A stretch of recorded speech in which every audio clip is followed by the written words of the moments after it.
بسم اللہ الرحمن الرحیم الحمدللہ رب العالمین والصلاة والسلام علی سید الانبیاء والمرسلین اما بعد فاستعیذ باللہ من الشیطان الرجیم بسم اللہ الرحمن الرحیم السلام علیکم ورحمۃ اللہ وبرکاتہ۔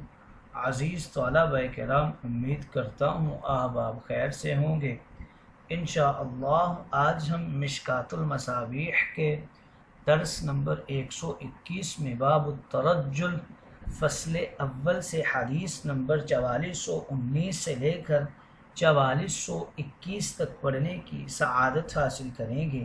آج کے درس میں ان احادیث مقدسہ کا ترجمہ ہوگا اور ساتھ ساتھ ان احادیث مبارکہ کی توضیح و تشریح کرنے کی سعادت حاصل کریں گے۔ تو آئیے طلبہ کرام بلا تاخیر بڑھتے ہیں اپنے آج کے درس کی طرف۔ بسم اللہ الرحمن الرحیم۔ باب الترجل۔ ترجل عربی زبان میں کنگھی کرنے کو کہتے ہیں، خواہ وہ کنگھی سر میں ہو یا داڑھی میں ہو، لیکن عام طور پر ترجل سر میں کنگھی کرنے کے لیے استعمال کیا جاتا ہے، اور اگر داڑھی میں کنگھی ہو تو اس کو تسریح کے لفظ سے بیان کیا جاتا ہے۔ یہ باب بھی در حقیقت کتاب اللباس ہی کے ماتحت ہے، کیونکہ کنگھی وغیرہ کا تعلق بھی بدن کی آرائش و زیبائش سے ہے جو لباس کے زمرے میں آتا ہے۔ اسلام چونکہ مکمل کامل ضابطۂ حیات ہے، اس لیے اس میں انسانی زندگی کے ہر پہلو سے متعلق واضح ہدایات موجود ہیں۔ اسی سلسلے میں کنگھی کرنے کے فوائد اور طریقہ اور آداب و صفات بیان کرنے کے لیے باب الترجل کا عنوان باندھا گیا ہے۔ اس باب میں قریباً 28 مختلف احادیث میں کنگھی وغیرہ سے متعلق تفصیلی احکامات ذکر کیے گئے ہیں۔ آئیے طلبہ کرام فصل اول کی پہلی حدیث کی طرف بڑھتے ہیں۔ حضرت عائشہ راویہ ہیں، عن عائشہ قالت كنت ارجل رأس رسول اللہ وانا حائض، متفق علیہ۔ حضرت عائشہ کہتی ہیں میں اپنے ایام حیض میں بھی رسول کریم کے سر مبارک میں کنگھی کیا کرتی تھی۔ یہ بخاری و مسلم کی روایت ہے۔ گویا اس حدیث میں اس بات کی طرف اشارہ ہے کہ حائضہ عورت کا بدن ناپاک نہیں ہوتا۔ اس حدیث سے معلوم ہوا کہ حائضہ عورت کا عام بدن ایسا ناپاک نہیں ہوتا جس کے ساتھ ہاتھ لگانا منع ہو۔ حضرت عائشہ حیض کی حالت میں حضور کے سر کے بالوں میں کنگھی فرماتی تھی۔ ظاہر ہے تاجدار انبیاء کے جسم اطہر سے حضرت عائشہ کا ہاتھ بار بار لگا ہوگا۔ اگلی حدیث مقدسہ کی طرف بڑھتے ہیں۔ حضرت ابو ہریرہ رضی اللہ تعالی عنہ راوی ہیں، وعن ابی ہریرہ قال قال رسول اللہ صلی اللہ علیہ وسلم الفطرۃ خمس، الختان والاستحداد وقص الشارب وتقلیم الاظفار ونتف الابط، متفق علیہ۔ حضرت ابو ہریرہ کہتے ہیں رسول کریم نے فرمایا 5 چیزیں فطرت میں داخل ہیں، ایک تو ختنہ کرنا، دوسرا زیر ناف بالوں کو صاف کرنے کے لیے لوہے یعنی استرے کا استعمال کرنا، تیسرا مونچھوں کے بال ترشوانا، اور چوتھا ناخن کاٹنا، اور پانچواں بغل کے بالوں کو صاف کروانا۔ یہ بخاری و مسلم کی روایت ہے۔ گویا اس حدیث مقدسہ میں ان 5 چیزوں کی طرف تاجدار انبیاء نے اشارہ فرمایا ہے جو فطرت میں داخل ہیں۔ الفطرہ، فطرت سے انبیاء کرام کی سنت قدیمہ مراد ہیں۔ گویا یہ چیزیں خلقی، جبلی اور پیدائشی خصلتیں ہیں۔ ختنہ کے اندر فقہا کا اختلاف ہے۔ الختان، شوافع کے ہاں ختنہ واجب ہے، احناف کے ہاں سنت مؤکدہ ہے۔ شوافع نے بطور استدلال کہا ہے کہ ختنہ شعائر اسلام میں سے ہے اور شعار واجب ہیں۔ دوسری دلیل یہ ہے کہ حضرت ابن عباس نے فرمایا کہ تارک ختنہ کی نہ شہادت قبول ہوتی ہے نہ امامت قبول ہوتی ہے۔ یہ دلیل وجوب ہے۔ آئمہ احناف فرماتے ہیں کہ احادیث میں فطرت کا لفظ آیا ہے جو سنت کے معنی میں ہے، سنن مرسلین کا بھی لفظ آیا ہے، اسی طرح حدیث میں الختان سنت للرجال ومکرموہ للنساء رواہ احمد۔ جواب اس کا یہ دیتے ہیں کہ شعار کا لفظ وجوب کے لیے یقینی نہیں ہے، سنت میں بھی شعار ہو سکتا ہے۔ باقی حضرت ابن عباس کا فتویٰ اس شخص کے بارے میں ہے جو ختنہ کا انکار کرتا ہے یا اس کو حقیر سمجھتا ہے۔ ملا علی قاری فرماتے ہیں کہ ممکن ہے احناف کے ہاں بھی ختنہ واجب ہو اور سنت کا اطلاق اس وجہ سے ہو کہ یہ ثابت بالسنہ ہے، خود واجب ہے۔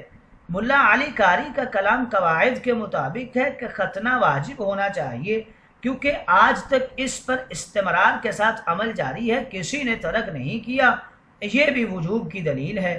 اگر کوئی بچہ مختون پیدا ہو جائے تو ختنے کی ضرورت نہیں ہے، اگر کسی کا ختنہ نہیں ہوا یا نو مسلم ہے تو بعد میں ختنہ کیا جائے گا۔ 7 سے 10 سال تک ختنہ کرنا چاہیے، یہ ختنے کا بہترین وقت ہے، اگرچہ پیدائش کے ساتھ بھی ہوتا ہے اور وہ آسان بھی ہے۔ 14 انبیاء کرام مختون پیدا ہوئے تھے، حضرت آدم، حضرت شیس، حضرت نوح، حضرت صالح، حضرت شعیب، حضرت یوسف، حضرت موسیٰ، حضرت سلیمان، حضرت حنظلہ بن صفوان، حضرت زکریا، حضرت عیسیٰ علیہ السلام اور حضور علیہ السلام آپ ختنہ کیے ہوئے ہی پیدا ہوئے تھے۔ عورتوں کا ختنہ گرم ممالک میں ہوتا ہے، فرض کے اندر چربی نما گوشت ابھرتا ہے، ماہر عورتیں اس کو کاٹ دیتی ہیں۔ شوافی کے نزدیک اب بھی مصر وغیرہ میں عورتوں کا ختنہ ہوتا ہے، دعوت ہوتی ہے اور مٹھائی تقسیم کی جاتی ہے۔ الاستحداد حدیدہ استعمال کرنے کے معنی میں ہے، مردوں کے لیے لوہا استعمال کر کے زیر ناف بال ہٹانا زیادہ بہتر ہے اور باعث قوت ہے، عورتوں کے لیے نرم طریقے سے صاف کرنا یہ زیادہ بہتر ہے۔ کس الشارب، اس سے مراد مونچھوں کا ترشوانہ ہے۔ تقلیم الاظفار کے حوالے سے ذکر کر رہے ہیں، ناخن تراشنا سنت ہے اور اس کا مستحب طریقہ اس طرح ہے کہ دائیں ہاتھ کی شہادت کی انگلی سے شروع کر کے انگوٹھے پر ختم کیا جائے اور پھر بائیں ہاتھ کی چھوٹی انگلی سے لے کر انگوٹھے پر ختم کیا جائے۔ پیروں میں یہ طریقہ ہے کہ دائیں پیر کی چھوٹی انگلی سے شروع کر کے بائیں پیر کے انگوٹھے پر ختم کر دیا جائے۔ نطف الابط، نطف اکھیڑنے اور چننے کے معنی میں ہے، بغل کے بالوں کو لینے کو کہتے ہیں۔ انگلیوں میں پکڑ کر یہ بال ہٹانا اچھا ہوتا ہے، اگر اس طرح پھیرا گیا تو بالوں کا جنگل بن جائے گا، پسینہ جمع ہو کر بغل سے بدبو اٹھے گی۔ ہفتہ میں نطف ہو ورنہ 20 دن میں ضروری ہے۔ سوال یہ پیدا ہوتا ہے کہ زیر بحث حدیث میں 5 خصائل کا ذکر ہے جبکہ باب السواک میں 10 خصائل کا بیان ہے، یہ تعارض ہے۔ اس کا جواب یہ دیتے ہیں کہ چند اہم خصائل کا بیان موقع و حال کے مطابق کیا گیا ہے، کوئی حصر مقصود نہیں ہے، نہ وہاں 10 میں حصر مقصود ہے بلکہ 10 سے زیادہ خصائل بھی ہیں، اور نہ یہاں 5 میں کوئی حصر مقصود ہے۔ جتنا بیان کیا گیا وہ اہم خصائل اپنی جگہ پر ہیں، اس کے علاوہ اور بھی ہیں جن کا ذکر ضروری نہیں سمجھا گیا، لہٰذا کوئی تعارض نہیں ہے۔ اگلی حدیث مقدسہ کی طرف بڑھتے ہیں۔ حضرت ابن عمر رضی اللہ تعالی عنہ راوی ہیں، قال قال رسول اللہ صلی اللہ علیہ وسلم خالف المشرکین اوفر اللحى وحف الشوارب وفی روایت انہک الشوارب واعف اللحى۔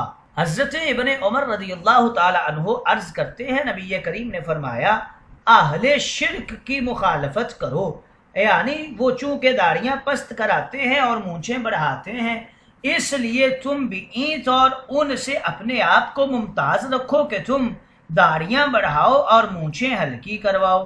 اور ایک روایت میں یوں ہے کہ تم مونچھیں نہایت ہلکی کرواؤ اور داڑیاں چھوڑ دو، یہ بخاری و مسلم کی روایت ہے۔ اللحیٰ یہ لحیہ کی جمع ہے، لحیہ اصل میں جبڑے کی ہڈی کو کہتے ہیں، پھر اس کا اطلاق ان بالوں پر ہوا جو جبڑوں کے اوپر ہیں، اسی کو لحیہ کہتے ہیں۔ داڑھی رکھنا یہ واجب ہے، اس کو سنت اس لیے کہتے ہیں کہ سنت سے ثابت ہے اور مسنون طریقہ ہے۔ 1.25 لاکھ انبیاء کرام اور 1.5 لاکھ صحابہ کرام میں ایک بھی داڑھی منڈانے والا نہیں تھا۔ داڑھی بڑھانے کے لیے اوفرو کا صیغہ بھی استعمال کیا گیا ہے جو وفر سے ہے اور بڑھانے کے معنی میں ہے۔ اس کے لیے واعفو کا صیغہ بھی استعمال کیا گیا ہے، یعنی داڑھی کو معاف کرو، اس کو ایسے ہی چھوڑ دو تاکہ یہ خوب بڑھ جائے۔ داڑھی بڑھانے کا حکم احادیث میں مذکور ہے، اس کی کوئی حد نہیں ہے۔ البتہ علماء نے لکھا ہے اگر آدمی کا چہرہ چھوٹا ہو اور داڑھی اتنی لمبی اور بڑی ہو جائے کہ متقی پرہیزگار صلحاء اور علماء اس کو مناسب نہیں سمجھتے تو چہرے کے تناسب سے داڑھی کو اطراف اور لمبائی سے کم کرنا جائز ہے۔ کم کرنے کی آخری حد حضرت ابن عمر سے منقول ہے کہ ایک قبضہ مٹھی بھر تک کم کی جا سکتی ہے، اس سے کم کرنا جائز نہیں ہے، اور فقہاء کا اس پر اتفاق ہے۔ دین کی بات اسی حد تک ہے، باقی عقل کی بات ہے، جو ہر عقل مند کی اپنی اپنی عقل ہے، وہ دین نہیں ہے۔ بہرحال زیر بحث حدیث کی تعلیم یہ ہے کہ داڑھی بڑھانا اور مونچھ کٹوانا مومن مسلمان کا کام ہے جو رحمان کا قانون ہے، اور داڑھی کٹانا اور مونچھ بڑھانا یہ کافر اور مشرک کا کام ہے جو شیطان کا قانون ہے۔ گویا اس حدیث مقدسہ میں اس بات کی طرف اشارہ ہے کہ داڑھی منڈانا اور مونچھ بڑھانا مشرکوں کا کام ہے، لہٰذا تم مونچھوں کو ترشوا کر اور داڑھی کو بڑھا کر مشرکین کی مخالفت کرو۔